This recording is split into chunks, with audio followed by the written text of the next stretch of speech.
నమస్తే అండి. ఇస్రో నుండి కొన్ని పోస్టులకు నోటిఫికేషన్ జారీ చేయడం జరిగింది. మొత్తం 320 పోస్టులకు ఇస్రో నుండి నోటిఫికేషన్ జారీ చేయడం జరిగింది. ఇందులో మనం చూసినట్లయితే ఈ యొక్క పోస్టులు అర్హత BE బీటెక్ చేసినటువంటి అభ్యర్థులు అర్హులుగా ప్రకటించడం జరిగింది.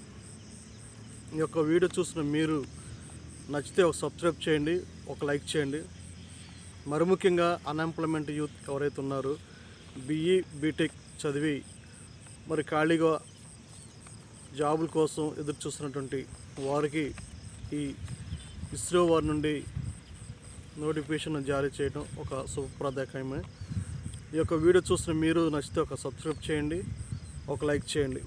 మనం చూస్తున్నట్లయితే అర్హత BE B Tech engineering and mechanical, electrical చేసినటువంటి వారు మరియు కంప్యూటర్ సైన్స్ చేసినటువంటి వారు కూడా అర్హులుగా ప్రకటించడం జరిగింది. సుమారు 60% ఉన్నటువంటి వారు మరి మెరిట్ ద్వారా ఉంటే మంచిదని తెలియజేయడం జరుగుతుంది. వయసు వచ్చిన తర్వాత 28 సంవత్సరాలు గవర్నమెంట్ వారి రిలాక్సేషన్ బట్టి సడలింపు అన్నటువంటిది ఉంటుంది. జీతం అన్నటువంటిది ప్రారంభ వేతనం 56,100 నుండి ఈ యొక్క ప్రారంభ వేతనం అన్నటువంటిది ఉంటుంది. దరఖాస్తు ప్రారంభం అన్నటువంటిది 27/5/2025 నుండి మరి దరఖాస్తు చివరి తేదీ 16/6/2025 జూన్ నెల వరకు ఉంది. ఏ విధంగా సెలక్షన్ చేస్తారంటే రిటన్ టెస్ట్ మరియు ఇంటర్వ్యూ ఆధారంగా సెలెక్ట్ చేస్తారనమాట. ఈ యొక్క రిటన్ టెస్ట్ ఎన్ని మార్క్స్ ఉంటాయి ఏంటి అని మనం చూసినట్లయితే ఓవరాల్గా రిటన్ టెస్ట్కి మొత్తం 120 మార్కులు కండక్ట్ చేయడం జరిగింది. ఈ 120 మార్కుల రిటన్ టెస్ట్కి పేపర్ A, పేపర్ B 2 పేపర్లుగా డివైడ్ చేయడం జరిగింది. పేపర్ Aలో వచ్చిన తర్వాత మరి 80 MCQ క్వశ్చన్స్ ఉంటాయి. ఈ క్వశ్చన్స్ మరి ఒక్కొక్క దానికి ఒక్కొక్క మార్కుగా పరిగణించడం జరిగింది. ఈ యొక్క మార్కులు మరి ఏదైతే నెగిటివ్ మార్క్స్ పెడతారో దానికి మైనస్ మార్క్ ఉంటుంది. ఇక్కడ అభ్యర్థులు గమనించవలసింది ఏంటంటే ఈ యొక్క MCQs ఈ 80 క్వశ్చన్స్ రాసేటప్పుడు మనకి అవగాహన ఉన్నటువంటిది మనం చదివినటువంటి దాంట్లో నుండి క్వశ్చన్స్ ఇస్తాడు. మనకు తెలిసినటువంటి దానికి మాత్రమే ఆన్సర్ చేయాల్సి ఉంటుంది. మనం తెలియనటువంటి దానికి ఆన్సర్ కనుక చేసినట్లయితే మనకు వచ్చినటువంటి మార్కుల నుండి 1/3% వరకు ఆ యొక్క మైనస్ మార్కింగ్ ఉంటుందని గమనించాలి. పేపర్ 2లోకి వచ్చిన తర్వాత 15 MCQ క్వశ్చన్స్ ఉంటాయి. ఇవి 20 మార్క్స్ ఇస్తారు. ఇందులోకి వచ్చిన తర్వాత ఈ 20 మార్క్స్లో నెగిటివ్ మార్క్స్ అన్నటువంటిది వీళ్ళు ఇందులో పెట్టలేదు.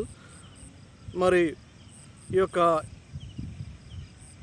ఎగ్జామ్లో పాస్ అయిన తర్వాత ఇంటర్వ్యూ కండక్ట్ చేస్తారు. ఈ పేపర్ A, పేపర్ Bలో పాస్ అయిన తర్వాత ఇంటర్వ్యూ కండక్ట్ చేసి ఇంటర్వ్యూలో సెలెక్ట్ అయినటువంటి పర్సన్స్ను మరి కండక్ట్ చేయడం జరుగుతుంది.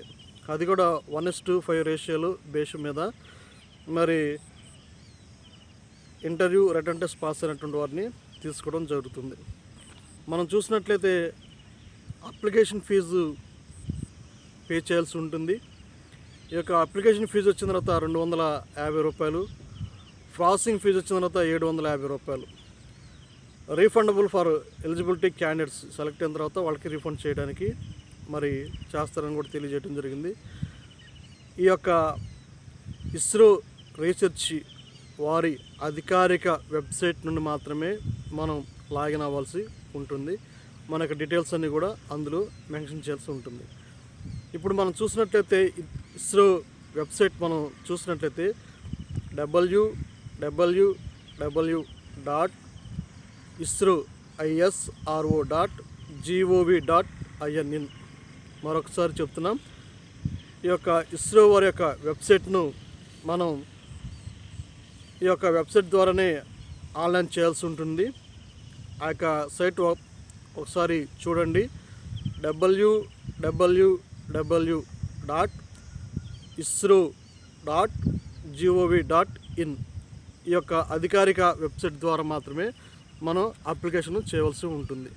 ఈ యొక్క వీడియో చూసిన మీరు బీఈ బీటెక్ మరి ఫైనల్ ఇయర్ చదువుతున్నటువంటి వారు కూడా దీనికి మరి అప్లై చేసుకోవచ్చు. ఈ యొక్క వీడియో చూసినటువంటి మీరు మరి బీఈ బీటెక్ చదివినటువంటి విద్యార్థులు ఎవరైతే ఉన్నారో వారందరూ కూడా ఉపయోగకరంగా ఉంటుందని తెలియజేయడం జరుగుతుంది. ఈ యొక్క వీడియోని చూసిన మీరు వారికి ఈ యొక్క సమాచారాన్ని చేరవేస్తారని ఆశిస్తున్నాను. నా వంతు బాధ్యతగా నిరుద్యోగులకు సహాయం చేయాలని ఈ యొక్క లేటెస్ట్ నోటిఫికేషన్స్ను నేను స్వీకరించి అన్ఎంప్లాయ్మెంట్ యూత్ వారికి తెలియజేయడం జరుగుతుంది. ఇక్కడ అభ్యర్థులు గమనించాలి, ఏజ్ రిలాక్సేషన్ అన్నటువంటిది తగ్గించడం జరుగుతుంది. కాబట్టి 30 సంవత్సరాల లోపు అంటే 28 సంవత్సరాలే మనం ప్రకటిస్తున్నారు. కాబట్టి 25 సంవత్సరాల నుండి మీరు జాబ్ కనుక తరువుగా ప్రిపేర్ అయినట్టయితే 27-28 సంవత్సరాలు వచ్చేటప్పటికి మీరు జాబ్లో మరి ఆ యొక్క ఉన్నతమైన స్థితిలో ఉంటారని ఆశిస్తున్నాను. కాబట్టి ఈ సమాచారాన్ని మీకు ఉపయోగకరంగా ఉంటుందని తెలియజేస్తున్నాను. ఈ వీడియోని మరి సబ్స్క్రైబ్ చేసి లైక్ చేసి మీ ఫ్రెండ్స్కి మరి ఎవరైతే డిగ్రీ మరి BE B Tech engineering computer science చదివినటువంటి వారి నిరుద్యోగులు ఉన్నారో వారందరూ కూడా ఈ యొక్క సమాచారాన్ని చేరవేస్తారని ఆశిస్తున్నాను. Thank you.